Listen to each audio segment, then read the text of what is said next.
between Miraculous Gaming and Team Elite. The score is now 2-1 for Miraculous Gaming in this best of 9 clan war, best of 9 all kill format. These none are 2 diamonds, lots of diamonds here, diamond players here. No masters yet, no. Actually, there was a masters at the beginning. Yeah, anyway. Other than that, all diamonds so far.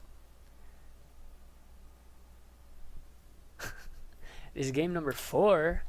I'm sorry I missed the 2 first games because I was playing in one and I failed to be invited to another one.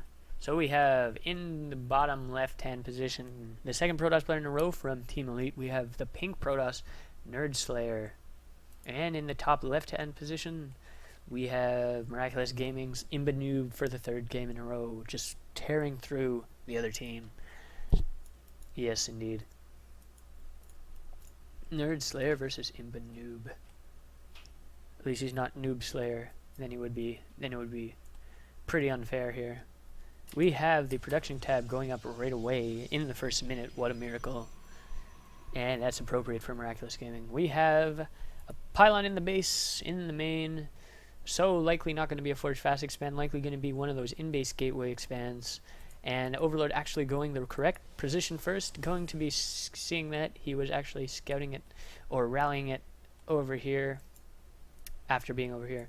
But he is going to obviously stop that once he notices that the Protoss is in fact here. Other Overlord going to the top right just to make sure all his bases are covered essentially. And he's just scouting everything and just going to see where he is. Just wants to see where he is as soon as possible. You can't blame him there. No drone scout, unlike last time. Last time he drone scouted quite a bit earlier than this. He's actually pulling a drone out now, but that's actually just for the hatch first out of Zerg here. He's actually not going to be able to see whether or not he's getting a forge, so he's probably going to want to pull a drone down and kind of scout around. Not just yet, but pretty soon maybe, just to be safe. And we do actually see a Nexus first here, not an in-base gate, but a Nexus first. Had Imba Noob gone for an early pool, this would be quite difficult to hold for Protoss, but we see him. It's rather unlikely that would happen on a 4-player map like this. He's actually getting a gateway right after the Nexus. We'll see if Imba Noob actually turns around or he actually goes in the base and sees what's going on. He knows there's a Nexus first, of course. He's actually going for a 3rd hatch before the pool. And he's going to be able to just get that down there, basically. Way before the pool, and that's going to kick up his economy insanely high. And he does see now the gateway, so he's going to be able to react to that. The pool's going down just now. Going to be able to. He's actually. I'm not sure if that is just an extractor trick. No, doesn't seem like it. He is in fact keeping it there. So he is going to get that early speed to deal with any sort of harassment, any sort of stalker. By the time a stalker is out, he is going to actually have. Oh wow, and that's really, really nice probe snipe there. That's actually insanely good this early in the game, especially because he's either going to be in the dark or he has to send out another probe scout. He actually saw the early gas, so that is a lot of information. It is almost worth it, I'd say, but he's still... it's still obviously worse to lose a probe than to not lose a probe, of course. We have the Cybercore going down at the main ramp to make a little bit of a wall there, kind of a little bit of a choke anyway. And the 3rd base from Imba Noob now finishing very early on, going to be able to get 2 queens and not much else here. He's getting 1 pair of lings, and now he's reaching that 100 gas mark where he is going to pull off and get the speed. And there he goes, pulls off and gets the speed.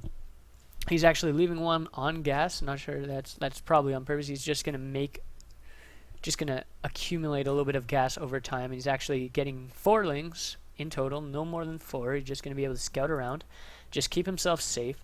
And now he's just, other than that, just straight up drones everywhere. Already drones coming at the 3rd, and a queen going down at the 3rd. These 4 lings, one of them going to take each a watchtower perhaps, and then the other 2 just going to scout. And yeah, that one's, whoa. That one is in fact going to go to the watchtower. Will that actually, that's actually outside the watchtower range, so he's not actually getting it. But that's okay. He's actually going to run into a mothership core here. And does he see this? No, he didn't see the wall. But the wall is being comprised of 3 additional gates. Or actually, only 2 additional gates and a robo here. 2 additional gates on the wall, and a robo. So a 3-gate robo coming out of this. Sentry actually shooing away this Overlord. What kind of stuff did he see? He did not see the robo, and he did not see the gates. Now he sees the 2 gates. He sees only 2 gates at the wall. Usually a 4-gate will have all 3 gates at the wall, but that is not necessarily the case, so can't make too many assumptions, but he might suspect some sort of thing like that. He does have a roach warren on the way, and he started mining gas again, or well, he should be starting mining gas again, and he's actually adding more gas. Yes.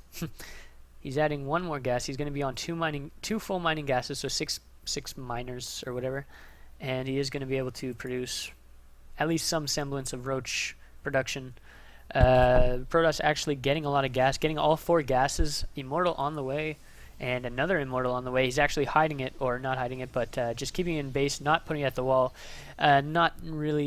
No real reason to give the Zerg unnecessary information. The layer just started now, so he is not going to get that roach speed for any time soon. Actually adding a 3rd gas, and just as he saturates, he's actually still a ways away from saturating, but he's actually putting 2 Evo chambers in there.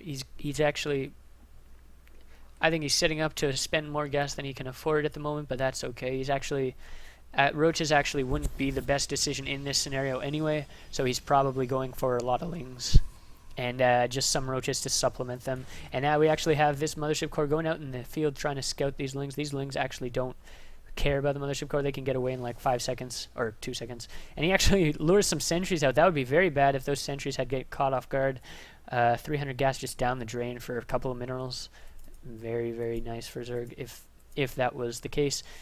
But we see actually range upgrade coming down for Zerg. Will he get the roach speed right away or not? He actually only has 4 gases, and he's already getting a Hydralisk Den. He's actually kind of low on gas, all things considered. He's actually taking his main queen to put a creep tumor there. Yeah, that's all I have to say about that. So the roach, immortal. That's a hard word, you know. Immortal Sentry. I had to say that word a lot of times a couple days ago because of the clan we were playing. The Immortal Sentry push is now coming here, and with this War Prism, he's not going to have to do a proxy pylon, so that's just saving money, saving time, saving some hassle, and a Ling run by here, but 3 Zealots warped in immediately and almost blocked off everything. Just a huge choke there. Nothing dies, basically. The Lings die. The only thing that's missing is 3 Zealots missing from his army, but he will be able to just... he can, in fact, just plug this hole maybe with a pylon or something like that, and he's actually going to look at what would be the Zerg's 4th, possibly, and he is moving around to go to his 3rd, which is pretty much saturated at this point, but yeah, Zerg is actually on not a very substantial army, but he is getting the Hydras out now, and once those Hydras pop, he doesn't have the speed upgrade, but that's okay as long as he's playing defensive. And the very nice force fields cut off about a quarter of the army, or maybe a little bit less, but he actually just gets that army for free. His 3rd is going down. These actually tries to be cheeky, trap all those workers, but he does not. It fails to do so. If he had put 1 more force field, that would have been another ton of free kills there.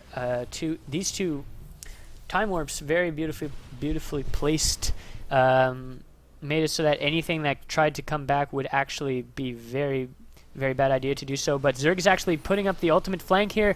He's not going to be able to fully encase himself in force fields. This is actually exactly what the Zerg needed. The mothership core goes down, and it's going to be very close. And the Protoss will, in fact, kill this army, but Zerg will actually try to reinforce as much as possible. And he did not manage to kill the War Prism, so more and more reinforcements are going to be had, and that's basically the end of the Zerg.